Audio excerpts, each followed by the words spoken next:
Let's face it, running your own interior design business can feel overwhelming. But guess what?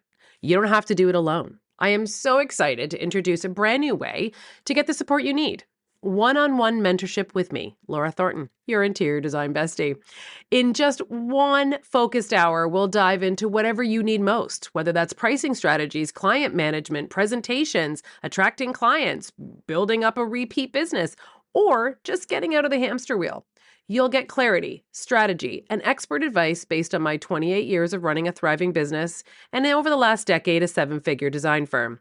This is your chance to get real answers to the questions you've been dying to ask from someone who's actually been there and is currently still walking the walk. Book your session as you need it. There are no strings attached.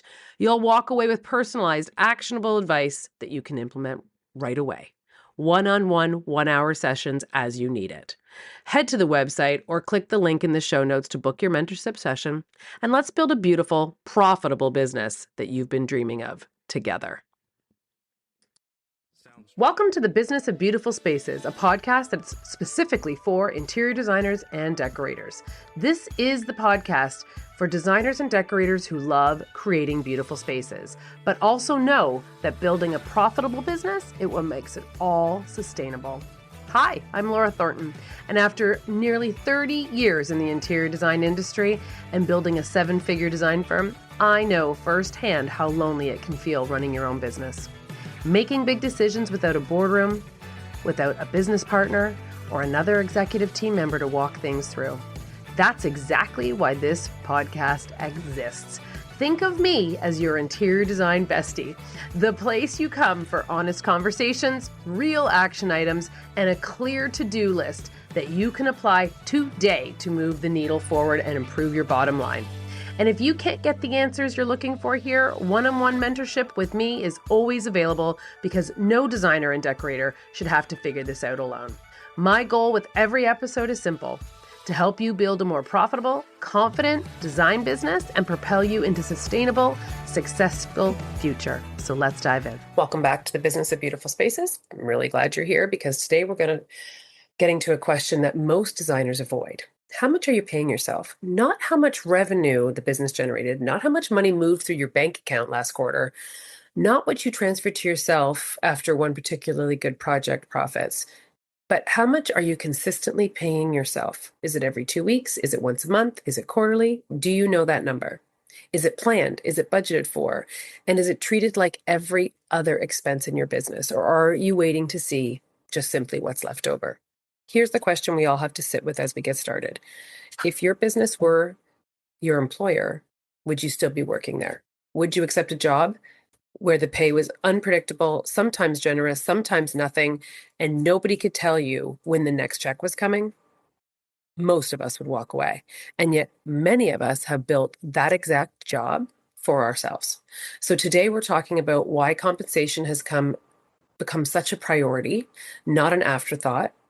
And because if you have a mortgage and taxes and rent, car payments, insurance, family retirement goals, travel plans, a future that you're trying to create, you need to know that your business is going to be able to provide a reliable income to support all of that. And that does not happen by accident. You have to plan for it. So your pay should not be an afterthought. And here's how this usually goes. The vendors get paid, the contractors get paid, the employees, the freelancers that we hire to help us out, the software subscriptions, the insurance, the bookkeeper, the landlord, everybody else gets paid. Then the owner looks at what's left over and decides if she can afford to pay herself. And that might be understandable in the very earliest days of your business, but it cannot sustain a long-term plan. And your compensation is not an optional bonus. It's the cost of running the company. The same as rent or software or your cell phone. You are designing, selling, and managing clients, overseeing projects, leading teams, and carrying the weight of the ownership of this business. And the work has value, and your business should be structured to pay for it. So now whether that pay comes through payroll, owner's draw, dividends, that'll depend on your business and your business structure and what your accountant's advice could be if you are using an accountant. And the method matters less than the principle, and your pay needs to be planned. So we have to stop living on a hope and a prayer. And we speak with so many interior designers that own their own businesses here, and I hear a lot of the same thing. I'll pay myself when there's enough money. A strong month, they transfer a large amount. A quiet month, they take very little or nothing at all. Then they're living from that project payment to the next project payment and hoping that the next deposit lands before their personal bills become due. And then a lot of people forget that there's still taxes to be paid at the end of the year. And then they're hit with this big bill. And it's like, oh my God, the next month, the next project has to pay for all the taxes from last year that I didn't put away. This is exhausting. And it makes it almost impossible to plan for your life. So you cannot plan for retirement when you don't know what your income will be. And you cannot make confident decisions about your mortgage payments, your vehicle that you want to drive, or your family when it comes to personal finances, depending on whether that client pays an invoice on time. So hope is not a compensation strategy.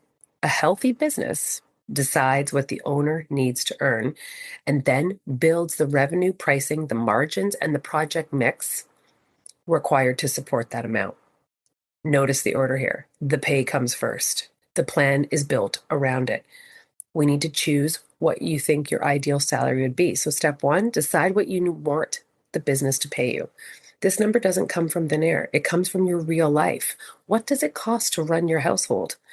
What are you responsible for? How much do you want to put towards retirement and long-term savings? What kind of life are you actually trying to build? I'm going to share my aha moment for you.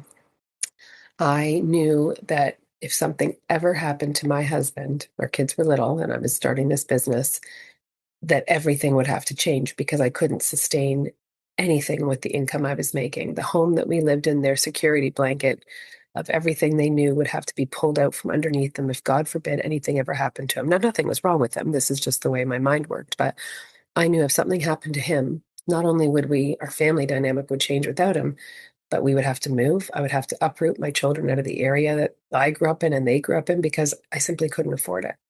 And that was my aha moment to change everything in my business and to run a business so that I didn't ever have to think like that ever again.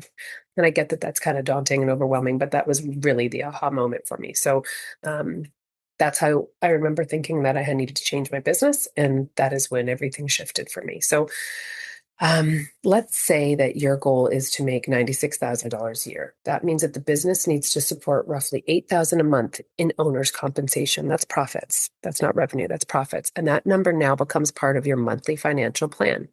It is something you hope to find at the end. It is not something that you hope to find at the end of the month. It is something that the business must be designed to produce.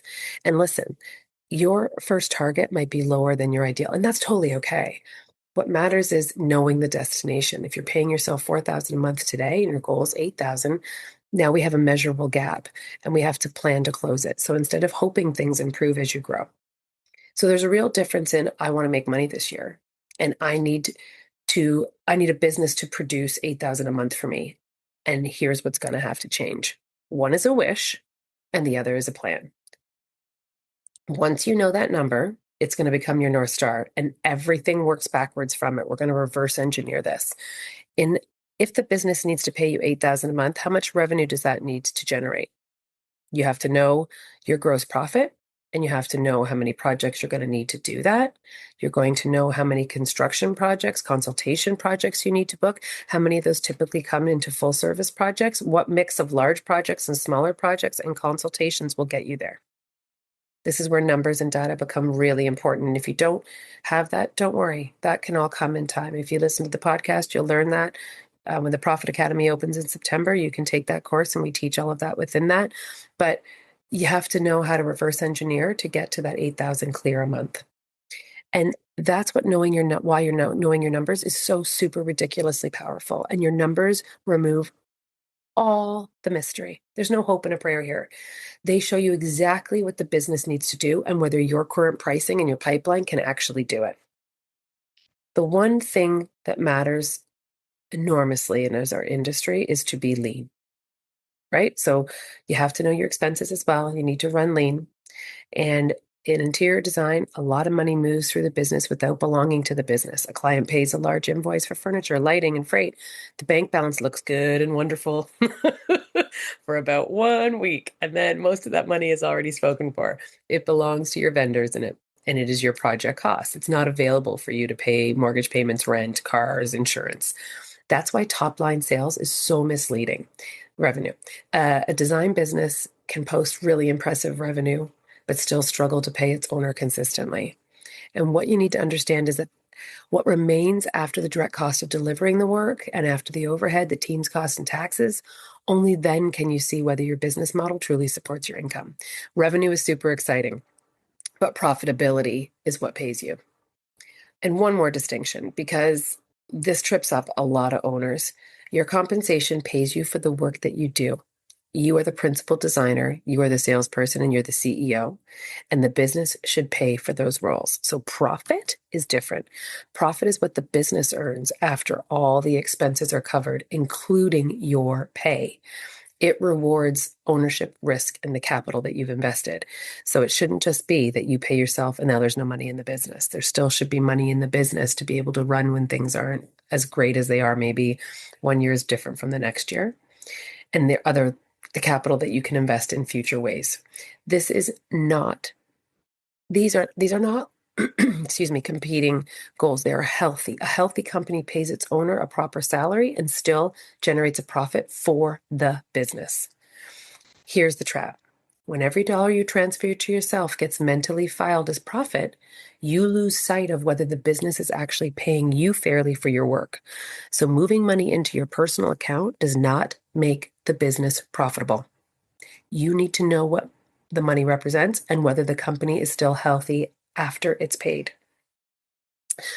When you plan the year, your compensation goes right into the budget. So if your goal is $8,000 a month, the annual plan includes $96,000 of owner's compensation as a real line item, just like you would have it for your team, your software, your insurance, your rent, your bookkeeping, your marketing, your professional services. You plan for taxes, for slower seasons, and for the profit that the company needs to retain. So once all of that is visible, you can calculate what the business actually needs to generate.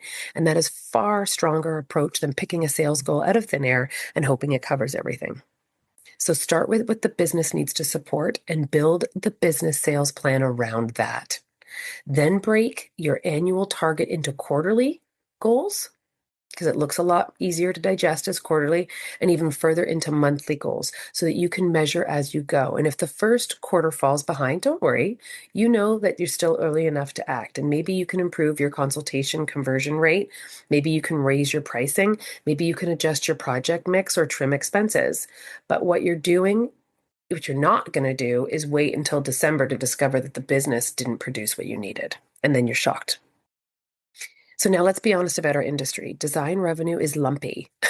Projects start and finish at different times. Procurement payments arrives in waves. Installations shift around and clients delay some decisions. And that's not a reason to skip planning. It's more of a reason that planning matters even more. The goal is enough financial stability that your personal income doesn't rise and fall with every project payment. That might mean maintaining a business reserve. That might mean paying yourself a consistent base and then reviewing at set points during the year. That means restructuring your payment schedule so revenue arrives more evenly across projects, or being more intentional about when projects begin so that your income isn't concentrating all in one season. Another avenue that people might do, instead of saying, I'm just using 96,000 as a example, obviously, but someone might say, well, I can live off the 50,000 a year, and then quarterly I'll take bonuses if I can. But then your baseline can be covered, and then you can work it that way too if you're more inclined. But this is, again, just an example. The goal is not to pretend that fluctuations don't happen. The goal is to be ready for them. So that's why we want money in the business, so you're ready for those months where you still want to get paid. And here's what consistency is going to give you: confidence. When your pay is planned, you stop accepting the wrong projects because you urgently need income. You stop discounting your fees out of fear. You lead from strategy instead of reacting because of your bank account. Okay, so maybe you're listening thinking, Laura, my business cannot pay me right now. Good. That's not a reason to avoid the number. That's the most useful information you gathered all year. You've just identified the gap, and now you can ask better questions. Is your pricing high enough? Are your projects producing healthy margins? Are you spending hours on services and generating almost no profit? Booked and broke is what I always call that. Do you need more qualified leads, or do you need to convert more of the ones you already have? Are your expenses appropriate for your revenue? Is your team structured financially sustainable? Because here's what you might discover. Sometimes the problem isn't lack of sales. Sometimes plenty of revenue comes in, but too little of it survives the project. Sometimes the owner is working far more hours than the pricing reflects. That's a lot of the time, by the way. And sometimes a service looks successful from the outside, but once you know your numbers, you realize it's quietly losing you money. So knowing your ideal compensation gives you a reason to investigate, and it moves you from this is just how business is to what needs to change. And I'll tell you the question exactly where that began the Profit Academy for Interior Designers. It was exactly these issues and these questions I was getting from other designers, and it broke me because I remember being you. I was you. I did this, and I remember it vividly, and that's when I made things change. And so that was why I created the Profit Academy for Interior Designers, because I really wanted to share that this is a viable business. You can support your life and more and have a very good life doing so. There is money to be made being an interior designer, and a lot of interior designers struggle to just make even the salary they left working for somebody else, and you don't have to struggle. You can learn from others. So that course does open in September. So if you are interested, get on the wait list. We'll email you when the doors open so that you can join that course if you feel like you're ready to make a change in 2027. But if you already know that you have a gap and you want to close it, there will be details in the show notes. One more trap before we wrap up, and this one catches a lot of designers. The business grows from 250,000 to 500,000 in sales, and the owner's pay barely moves. Now you have more clients, you have some employees, you have more risk, you have more stress, and somehow the personal income hasn't improved at all. That's not growth. That's a bigger job with the same paycheck. Growth should strengthen the business and improve your life. There are seasons where you'll deliberately reinvest and hold your compensation steady. That can be smart, but it should be a decision with an end date and an expected return, not a permanent pattern that you've just drifted into. Otherwise, you can spend years building a company that looks really successful on the outside, but doesn't support the person who built it. Here's what I've seen time and time again. When your compensation becomes a priority, you start seeing the business in an entirely different way. You get more thoughtful about pricing because you know exactly what your feeds need to do and what it needs to support. And you get more selective about the projects because busy is not the goal. You watch profitability closely because you know sales alone will not fund your future. So let me say this clearly. None of this is selfish. A financial secure owner is a better leader. You make decisions with a clearer mind. You invest in your team. You plan rather than panic, and you take care of your future without resenting the business for consuming your present. The goal was never just to own a company. The goal is to own a company that supports the life that you're working so hard to build. Okay, so here's your homework for this week, and it's really simple, not that you asked for it, but choose your ideal annual compensation. Divide that into monthly or bi-weekly amount, then compare it to what you're actually paying yourself right now. What's the gap? Next, check whether your annual business plan, if you have one, then maybe that's more homework for you, includes your compensation as a real expense. If it doesn't, you need to add it. And then let's reverse engineer that. Work backwards. What revenue and gross profit does the business need to produce? What mix of consultation fees, projects, and services gets you there?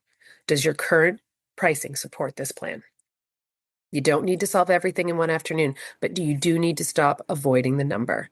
Your ideal salary is not a wish. It's a planning tool. It's your North Star. So you should not be the last person in your business that gets paid. You should not have to wait to the end of the quarter and hope that there's something left for you.